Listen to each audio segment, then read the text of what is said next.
My message is that we'll be watching you.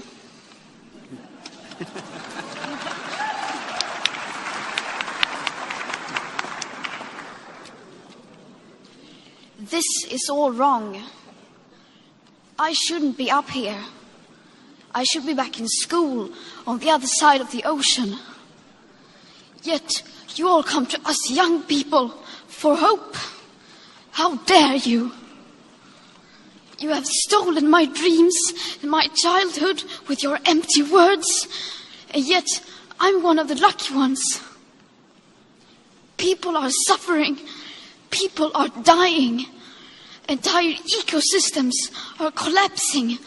We are in the beginning of a mass extinction, and all you can talk about is money and fairy tales of eternal economic growth. How dare you?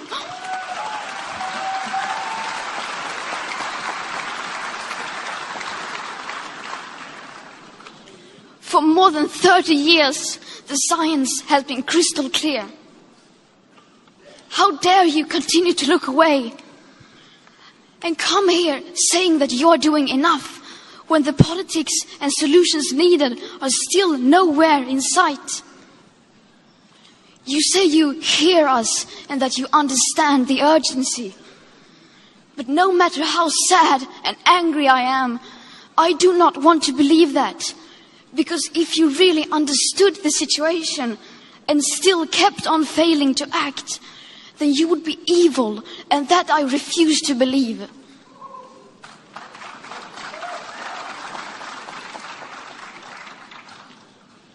The popular idea of cutting our emissions in half in 10 years only gives us a 50% chance of staying below 1.5 degrees and the risk of setting off irreversible chain reactions beyond human control. 50% may be acceptable to you, but those numbers do not include tipping points, most feedback loops, additional warming hidden by toxic air pollution, or the aspects of equity and climate justice. They also rely on my generation sucking hundreds of billions of tons of your CO2 out of the air with technologies that barely exist.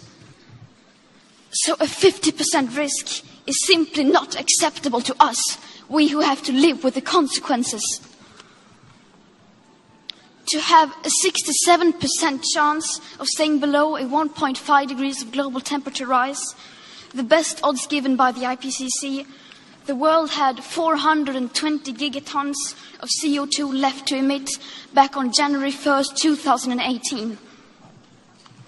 Today that figure is already down to less than 350 gigatons.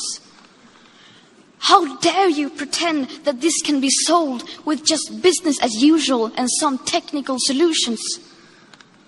With today's emissions levels, that remaining CO2 budget will be entirely gone within less than 8.5 years. There will not be any solutions or plans presented in line with these figures here today, because these numbers are too uncomfortable and you are still not mature enough to tell it like it is.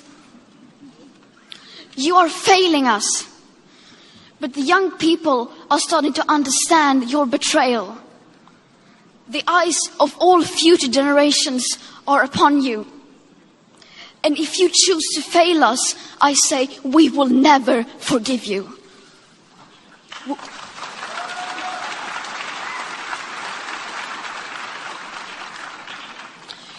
We will not let you get away with this. Right here, right now, is where we draw the line. The world is waking up, and change is coming whether you like it or not. Thank you.